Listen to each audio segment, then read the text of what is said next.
ভারী বৃষ্টিতে ধর্মতলায় ছিল অবস্থান মঞ্চে ত্রিপল। দুর্যোগ মাথায় নিয়েও অনশন চালিয়ে যাচ্ছেন জুনিয়র ডাক্তাররা। নিজেরাই ত্রিপল মেরামত করতে হাত লাগান। মঙ্গলবার দুপুরে হঠাৎ করেই মুষলধারে বৃষ্টি নামে। সেই সময় বৃষ্টির জল জমে ত্রিপল ছিঁড়ে যায়। এদিকে জুনিয়র ডাক্তারদের সমর্থনে সিনিয়ররাও ধর্মতলায় অনশন মঞ্চে যোগ দিয়েছেন। প্রায় 30 জন সিনিয়র চিকিৎসকও প্রতীকী অনশনে বসেছেন। এর পাশাপাশি কলকাতার বিভিন্ন মেডিকেল কলেজে প্রতীকী অনশন শুরু হয়েছে। এদিকে চৌকির পর মঙ্গলবার জলের গাড়ি আটকে দেবার অভিযোগ ওঠে পুলিশের বিরুদ্ধে। পুলিশকে ঘিরে বিক্ষোভ দেখায় জুনিয়র চিকিৎসকরা। দীর্ঘ বচসার পর জলের গাড়ি ছাড়ে পুলিশ।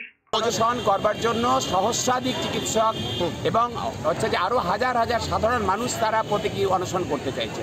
আমরা এখানে আমাদের স্পেস ক্রাঞ্চ আছে, জায়গার অভাব আছে বলে তাদেরকে স্থান সংকুলন করতে পারবো না বলে তাদেরকে বলেছি এখনই দরকার নেই। আপাতত কয়েকজন ওই জন্য প্রতীকী বসেছেন, 40-50 জন মতো সিনিয়র চিকিৎসক। গতকালও কিছুজন বসেছিলেন, আজকেও কিছুজন বসেছেন। এছাড়া রাজ্যের বিভিন্ন মেডিকেল কলেজে আজকে অনশন কর্মসূচি শুরু হয়েছে। তেমনি আমাদের সিনিয়র ফ্যাকাল্টিরা আজকে আরজি করে ঘটেছে, এখন মেডিকেল কলেজ রেজিস্ট্রেশনেও একই কথা চলছে, দেখা যাক কি দাঁড়ায়।